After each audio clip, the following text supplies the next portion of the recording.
Do giants exist? Or are they just another magical creature, mostly a part of famous fairy tales? If they ever lived, how did giants go extinct? What story do they hold? President Abraham Lincoln visited Niagara Falls in the year of 1848. The president was so amazed by the beautification of Niagara Falls' natural wonders. He decided to write down some notes, saying, "When Columbus first sought on the cross this continent, when Christ suffered on the cross, when Moses led Israel through the Red Sea, even when Adam first came from the hand of his maker, then as now, Niagara was roaring here." Did President Abraham Lincoln mention any giants?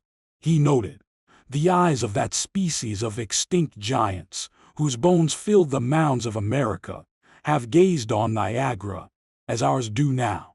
In the past, people wouldn't stop talking about unnaturally large skeletal remains found in the ancient burial mounds scattered across North America.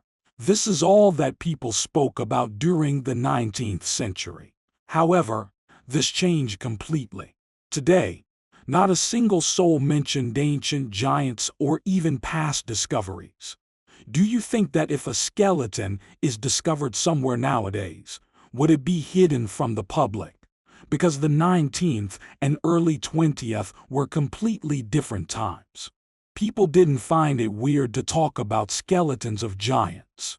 Every day there were at least a few newspaper headlines starting the discovery of ancient giants. A newspaper that wrote many articles about the findings of giants was the New York Times. What did the report say? Let's find out one by one. In the year 1882, an article was written with the title "The Bones of a Giant Found" by the New York Times. The report said, "Among the relics of the mound builders in the Red River Valley, a skull of heroic size and singular formation has been discovered. There were found the bones of about a dozen men and women mixed with the bones of various animals. The skull was the only perfect bone. Near those bones, there were also found some abnormally large body bones. It is believed that the man who bore was a giant." It was said that the Historical Society would investigate the mound where those bones were found. Then, years later, in 1885, another article took place. It was said that a small mound near Homer got opened by some schoolboys. What they found is extraordinary. They found 4 giant skeletons several feet below the surface of the earth.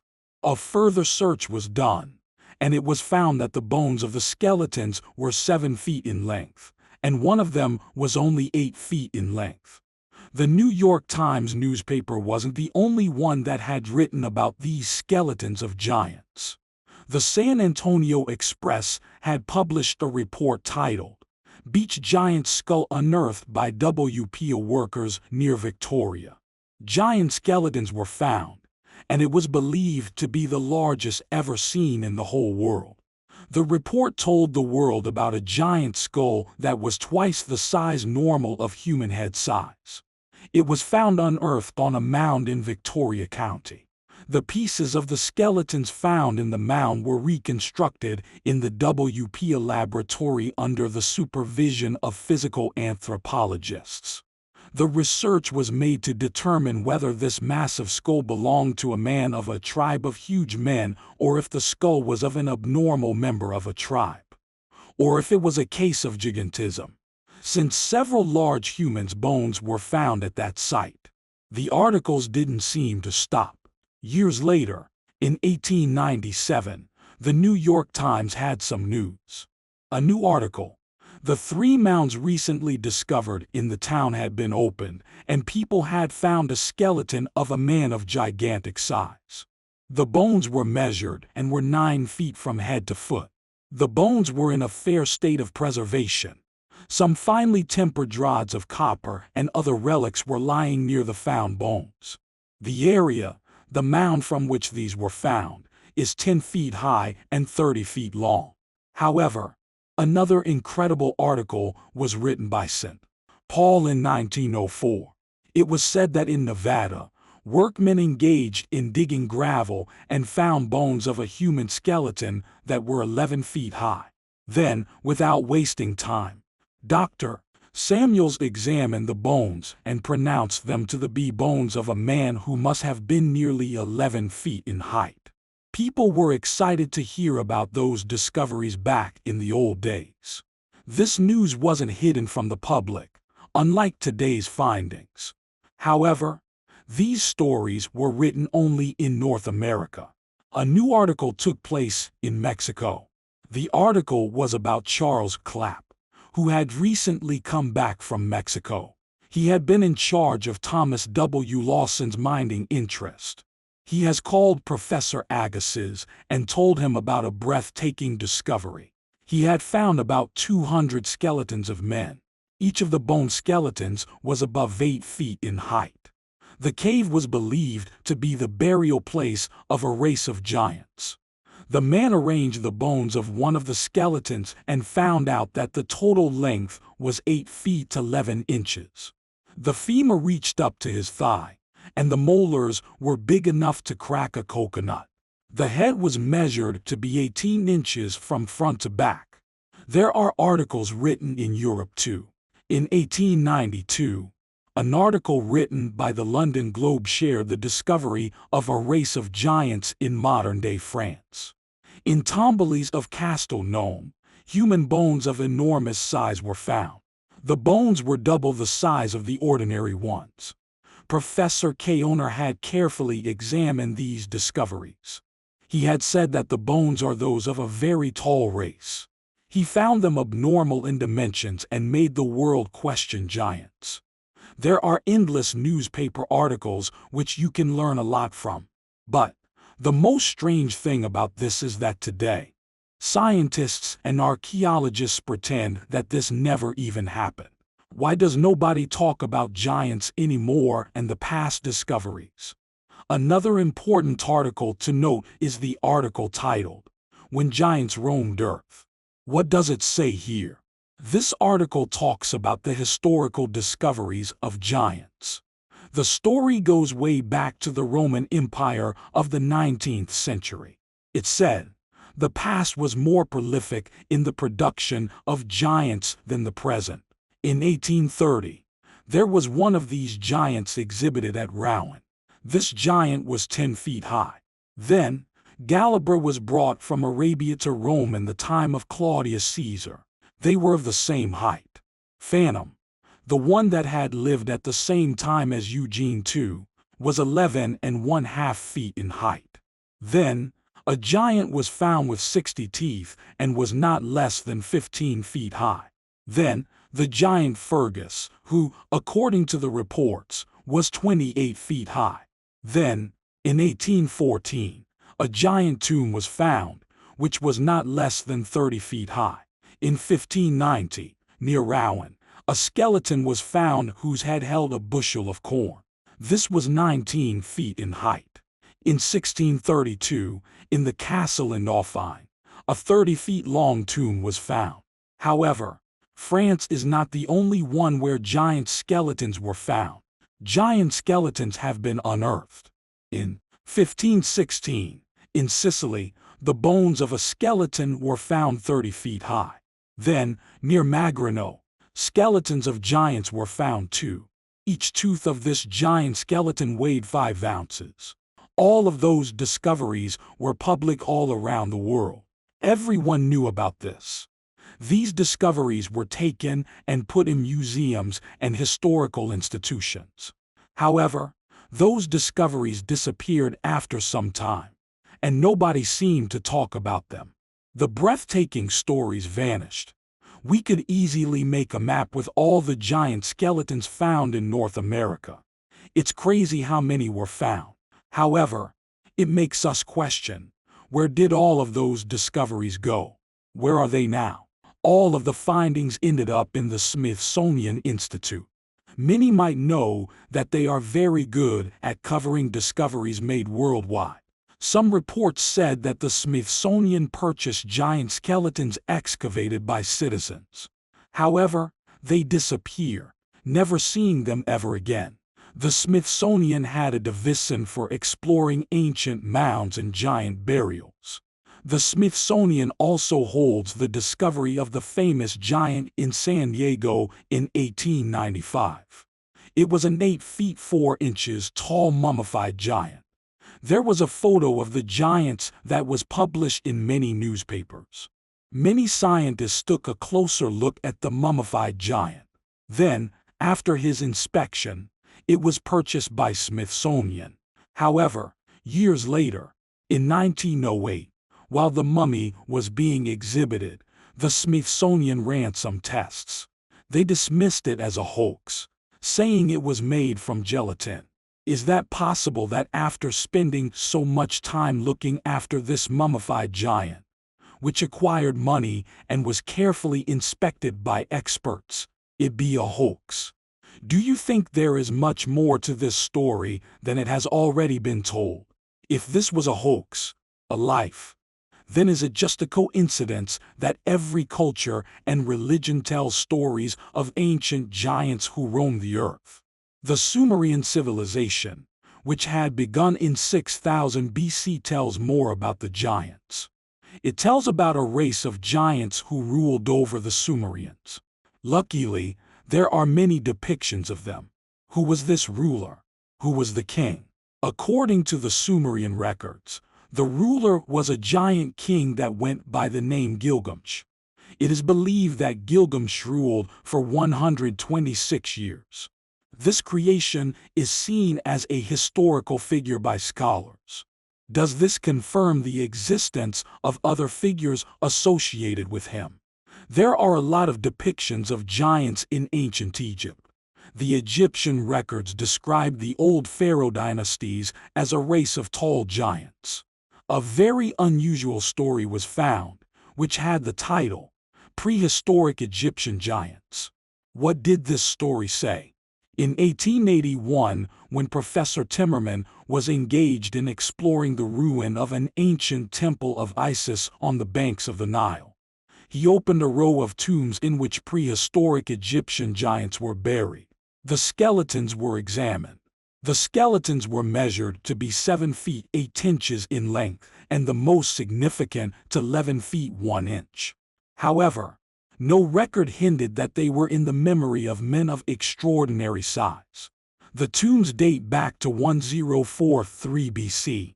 In 1988, the German newspaper came with the news too.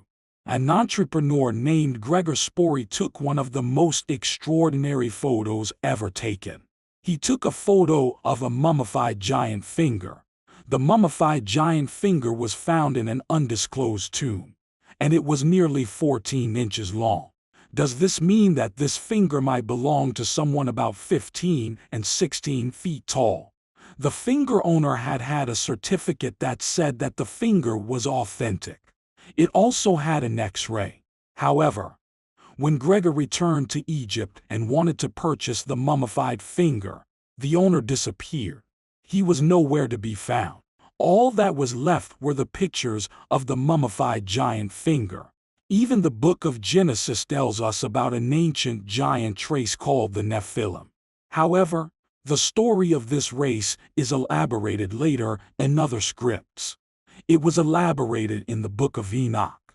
It was said that the Watchers, who were fallen angels, interbred with the women on earth. This is believed to say that the race of giants, the Nephilim, was born. Those manuscripts had described the Great Deluge, which was a massive flood. However, according to scientific data, this had happened. If this story was real, why wouldn't the Nephilim be real? However, the stories about the giants don't stop there. There are stories that the North Americans tell. There are stories about the ancient giants that used to rule North America. There were brutal wars between the Native Americans and the giants. It is said that the tribes had to unite together to fight something, to combat the so-called red cannibalism. They fought them till they disappeared forever, till they went extinct. A lot of massive megalithic structures around the world can finally be explained. The huge stairs and stones. It makes us think that the giants surely built them. The perfect example of this is the Stone of the South at Baalbek, Lebanon. This weighs 1242 tons. Then, a massive wall made of huge granite stones was found on Mount Cheria in the southern Siberia. These massive granite stones are believed to weigh more than 3,000 tons. They were double the size of the ones that were in Lebanon. It makes us wonder, who had built these? The only answer is the giants that had lived years ago. Another interesting fact is that the original name for Stonehenge was the Giant Dance, or the Giant's Ring. However, Stonehenge is a later Saxon name that translates to the hanging stones. Celtic mythology also talks about the giants, starting even from the Hindus, Buddhists, Norse, and even in the Japanese Shinto folklore. It might sound unbelievable, but luckily there is a video that shows an old military parade in Imperial Japan in which the Japanese proudly showed a huge giant. This giant was the last member of a giant race called Cha-Cha. It was said that they lived on an island called Hahashima. Flavius Josephus, a first-century Jewish scholar and historian, noted, for which reason they removed their camp to Hebron. And when they had taken it, they slew all the inhabitants. Until then, the race of giants, who had bodies so large and countenances different from other men that they were surprising to the sight and terrible to the hearing. The bones of these men are still shown to this very day, unlike to any credible relations of other men. When the Spanish discovered the cost of the Americans, the lives of giants were cited. Many Spanish ship captains said they had seen these taller people than ordinary native people. What did the captain say about these massive creatures? Captain John Smith had noted, "The Susquehannocks are a giant-like people. They measured the calf of the largest man's leg and found it 3/4 of a yard about, and all the rest of his limbs were in proportion." Alonso Alvarez de Pineda was a famous explorer. In 1519, he was mapping the coastline of the Gulf Coast. He marked the various rivers, bays, landmarks, and potential ports where the river empties into the Gulf of Mexico. He came across something extraordinary. He had found a town. He claims that he had seen 40 native villages. What kind of villages were they? What kind of people was living there? The Spanish explorer had said that he had seen giants residing in those villages. He also noted that a race of tiny pygmies was also living there. The Spanish explorer had described the giants, saying that they were from 10 to 11 palms in height, and the race of pygmies were only 5 or 6 palms high. However, the most exciting tale of giants in the age of exploration began with an account of the great Portuguese explorer Ferdinand Magellan. Magellan began his most famous journey, a bold expedition to search for an excellent route to the Maluku Islands, East Indies. This journey resulted in the first successful circumnavigation of the globe. He was given the command of 5 vessels. His journey took him across the ocean to the land of Patagonia at the southern end of South America. As Magellan had traveled and explored around, he had kept a diary with himself. Let's see pieces of his diary. Magellan had noted, as they were leaving that place, they finally reached 49½ degrees toward the Antarctic pole. Just like it was winter, the ships entered a safe port to winter. They had passed 2 months in that place without being able to see anyone. One day they suddenly saw a naked man of giant stature on the port shore, dancing, singing, and throwing dust on his head. Magellan had sent a crewman to approach the giant and do precisely as the giant was doing, telling him that he had come in peace. The man led the giant to an islet in the presence of the captain general. When the giant was in the capital general's and our company, he marveled greatly and made signs with one finger raised upward. The giant had believed that Magellan and his crew had come from the sky. The giant was so tall that the team reached only his waist, and he was well proportioned. We must consider that those phrases were taken from the journal of the official chronicler of Magellan's voyage of discovery. He is a person that is above all others. Magellan was tasked to keep recordings and writings of what he had seen or done during his journeys. He had kept the most accurate records of events. He was responsible for what he claimed to see to the king and the country itself. What do you think? Could his man life of what he had said? Then, years later, Hernando de Soto, an explorer, claimed he had face-to-face contact with giants during his journeys in the United States. He had set out from Tampa Bay, Florida, with hundreds of men. During their adventures, they came across a tribe of natives that giants ruled. One of them was a hulky giant who was encountered in western Alabama. It was said that he towered over all others. The reporters of great explorers don't stop here. Hernando de Alarcon was trying to find a river. This river could be used to move supplies to Spanish troops along the coasts of California and Mexico. His journey took him to the Colorado River and the Grand Canyon. He had claimed that he and his crew came across a tribe of 200 giant warriors. It was believed that the giants were very aggressive. However, the team tried to make them less aggressive by giving them gifts and other stuff. Francisco Coronado also said he had contact with giants during his quest throughout the Southwest. He was in search of the legendary El Dorado. Bernal Diaz del Castillo, who served under Hernán Cortés during the Spanish conquest of Mexico, had pages of his detailed record of the win and subsequent collapse of the Aztec Empire. He had also mentioned tribes of giants. What did he write? What did he say about the tribes of the giants? Bernal Diaz del Castillo noted, they said that their ancestors had told them that very tall men and women with huge bones once dwelt among them. But because they were horrible people with wicked customs, they had fought against them and killed them, and those who remained had died off. And to show us how big these giants had been, they brought us the leg bone of one, which was very thick and had the height of an ordinary-sized man. And that was a leg bone from the hip to the bone. I measured myself against it, and it was as tall as I am, though I am of reasonable height. They brought other pieces of bone of the same kind, but they were all rotten and eaten away by the soil. We were all astonished by the sight of these bones and felt certain there must have been giants in that land.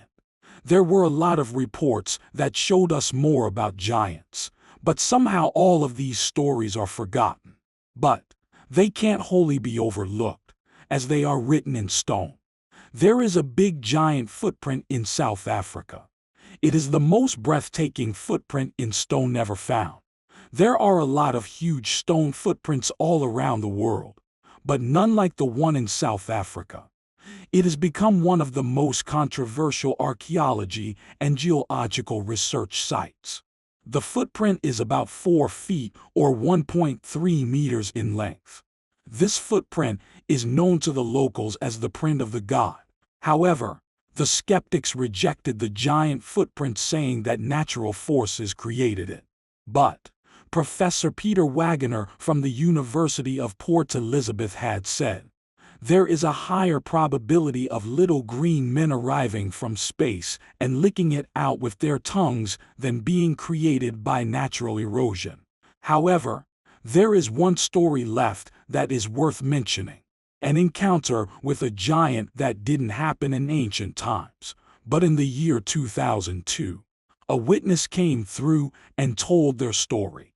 The story takes place in the desert of Afghanistan, where US Army squad went missing.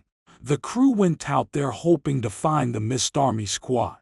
They had walked mountains until they arrived at a large cave. Outside of that cave, there were blood and US arms in pieces.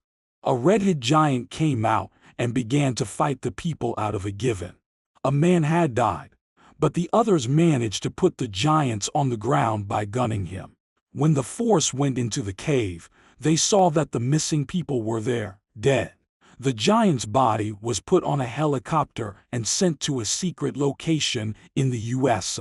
Then, just a few years ago, another giant creature was caught on camera in Portugal. These are just a few that were seen, but what about the others? Is it possible there are still giants somewhere far from us, hiding from humanity? What do you think? Where could they be?